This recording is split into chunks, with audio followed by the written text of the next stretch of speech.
Hey guys, welcome. So, greetings from Waco, Texas.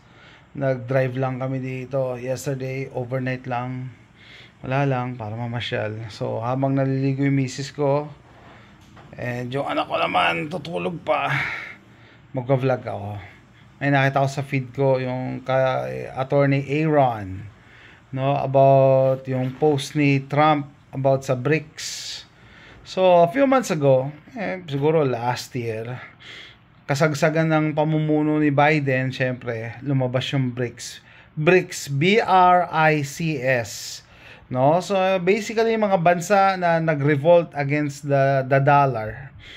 And reading at the comments, yung mga kababayan natin, mahalata mo na hindi observation yung pinopost nila. Parang ang pinopost nila is prayer na sana bumagsak na yung dollar. Sabi, pabagsak na yung dollar, ganyan. Pero, honestly, to tell you the truth, maski ako na napaisip din, kahit nandito ako sa US, no, napaisip din ako bakit. Siyempre, bulok yung namumuno pa-administration ni Biden, mga Democrats, and talagang ang hina ng US at that time. So, one time, naalala ko yun nung pumake up ako ng baril sa FFL dealer ko. No, yung dealer ko. Nagkwentuhan kami. Sabi ko, what can you say about the BRICS threatening to replace the dollar? Ganyan. Sabi, no, it's not gonna happen. There are systems in place para hindi na mangyari yan. No, and then, observation din ng misis ko, no, kung hindi pa kami napatira dito, hindi namin ma-realize kung gaano ka-powerful ang US, hindi lang in terms of army or armed forces, no, in terms of yung monetary wealth, monetary strength. Gaano ka-powerful yung dollar to the point na billion dinodonate lang. Dinodonate lang ng US. Ganun karami ang pera ng US, no? Sabi ng iba, kasi print lang kayo ng print ng pera ganyan. Well, sino ba hindi? Pero actually, separate topic 'yan, no? Yung printing ng money. Pero eto na realize ko nung sinabi sa akin nung dealer ko na ganun, yung perspective niya kasi white talaga siya, tas dito na talaga matagal na siya dito sa Amerika.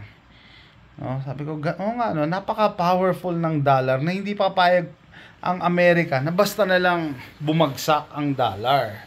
Hindi siya papahayag. Unang-una, mga mabubuting tao nandito sa Amerika, kita nyo nga, nagdo-donate ng billion-billion, di ba? Sa mga mahihirap na bansa, nagdo-donate ng mga gamit, nagdo-donate ng mga equipment, basta kung ano dinodonate, relief goods, di ba? Pagka may sakuna, number one, Amerika tumutulong. 'Di ba? So, andito yung mabubuting tao. Andito rin yung masasamang tao. Andito sila George Soros, sila, mga tropa ng mga Democrats. 'Di ba? Andito rin sila lahat Sila Bill Gates nandito rin. 'Di ba? Ang number one donor ng WHO, Amerika. Number 2, China. Number 3, si Bill Gates. So, imagine niyo, 'di ba? Ang laki ang talaga lumalabas na pera from US using dollars. So just like that, imagine nyo na babagsak ang dollar. Ang dami ko nakikita mga mga comments na gano'n. Pabagsak na ang Amerika pa. Ano yan ang tawag dito? Hills and Valley. Siyempre, pagkabulok yung nakaupo, down siya. Pero kita nyo, nung nanalo si Trump, hindi pa siya umuupo. January 20 pa lang uupo si Trump, no? Ang dami ng changes. The night na nanalo si Trump, pumalo ng mataas yung stock market, bumagsak ang gas. Kaya nag-road trip kami ngayon sarap mag-drive Ang baba ng gas ngayon. Ang gas ngayon dito sa amin, $2.29. $2.29. Mababa na yun kasi panahon ni Biden, $3 Pag nagbiyahe ka pa sa ibang state, umaabot ng $4 or $5. Okay, panahon ni Trump, $1.50 lang ang isang galon ng gas.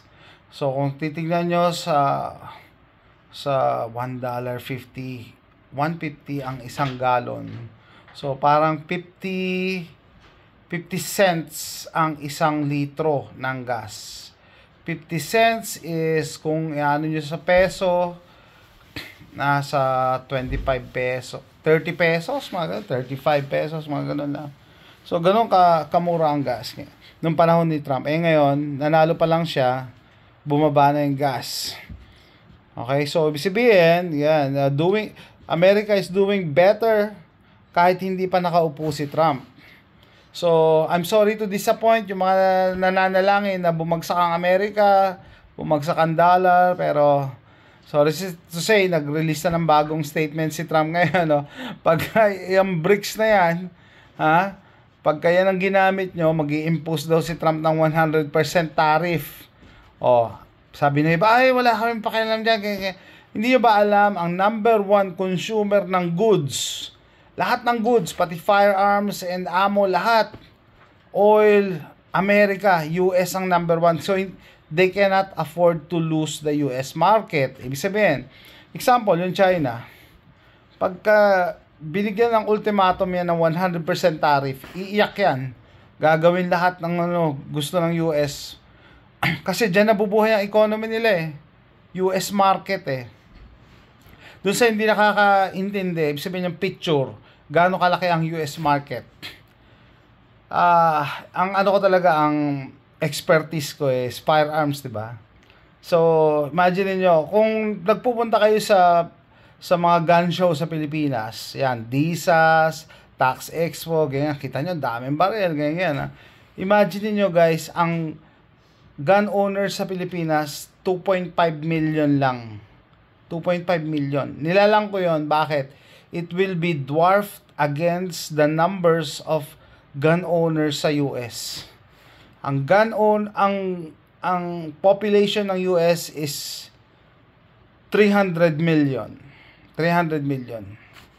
Ang number of guns sa US is 395 million.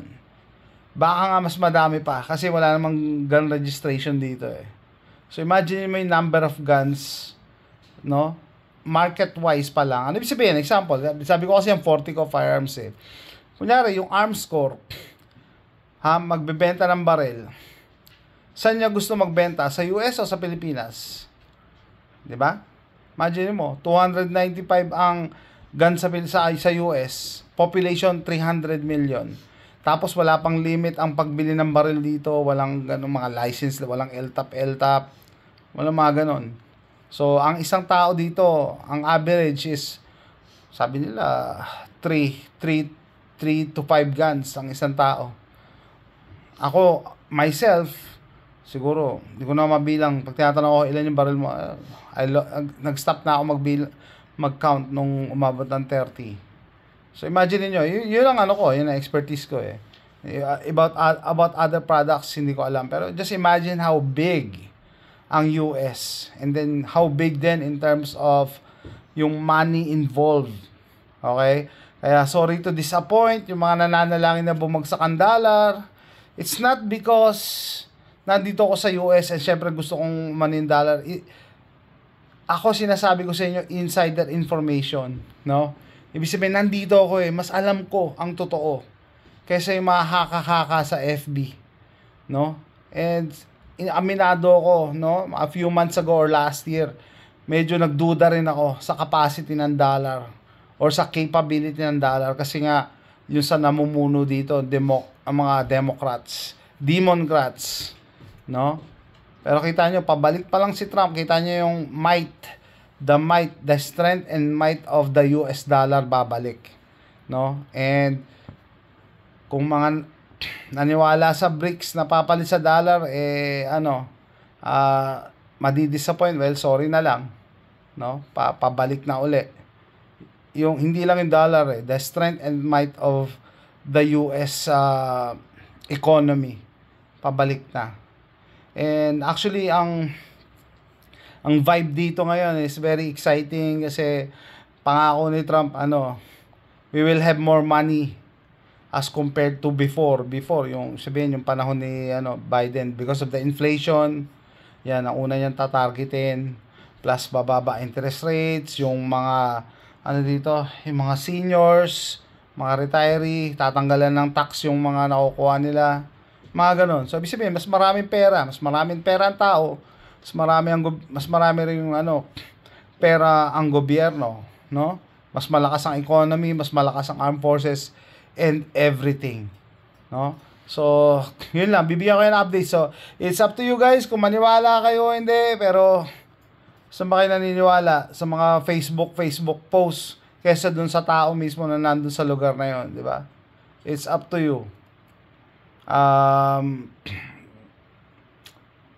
Mararamdaman mo talaga Mararamdaman mo talaga yung mga pagka binabasa ko yung comments na mga taong nananalangin na bumagsak ang US at bumagsak ang dollar, no? Mga propaganda. Meron pa nga may pa ako nabasa, no? US is not our ally. Yan daw, US daw ang source ng kaguluhan pati sa Mindanao. Pati yung gulo sa Mindanao sinisi sa US. Hindi nyo ba alam? As Filipinos, never tayo naging united. Watak-watak tayo ever since.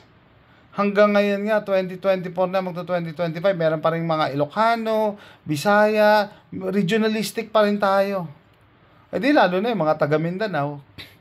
O, di ba? May ayaw sa mga yung mga taga, ayaw nila sa mga, pagka nasa ibang area ka, sabihin, taga lungsod ka, taga city ka, taga Manila ka, ayaw nila, may mga ganun pa rin tayo. Diba? Tapos isisisi natin yung problema natin sa US. No? Anyway, observation lang. Minsan nakakatawa na lang Hindi nyo alam, number 1 nga, sabi nga ni General Luna ang kalaban talaga natin, sarili natin. Nag-expect kayo na yayaman tayo, puro bulok, puro magnanakaw ang binoboto natin tuwing mag-e-eleksyon. Tapos mag-expect kayo, ba't tapos isisisi na, US kasi may kasalanan yan talaga? Hindi ba yung tayo mismo yung pagpili natin sa mga leader natin? Diba? Tayo mismo yung pagkawala natin ng disiplina. May nakalagay na bawal magtapon ng basura, diyan nagtatapon ng basura. Example lang yun pero kita nyo, ilang taon na yan na problema natin. Sabihin, tas kayo, bakit baha? Climate change. Punong-puno ng basura yung yung kanal Ilan na yan, yung mga estero dyan sa Manila na nawala na dahil natabunan ng basura. Tapos sasabihin nyo, climate change. Kung totoo yung, insert ko lang to, kung totoo yung climate change, ba't ang daming reclamation dyan? Reclamation na projects, tinatabunan yung dagat. Climate change, ba't sinasakop nyo yung dagat? Yung pa lang billion ang ini-invest nila dyan. Reclamation projects, tapos sasabihin nyo climate change. Ibig sabihin, pinupunto ko lang dyan, yung ugali natin as Filipinos, yung masamang ugali, hindi pa rin nawawala. And then, ang tendency, isisisi natin yung problema natin sa ibang bansa. So, that's it guys. Thanks for watching. Bye.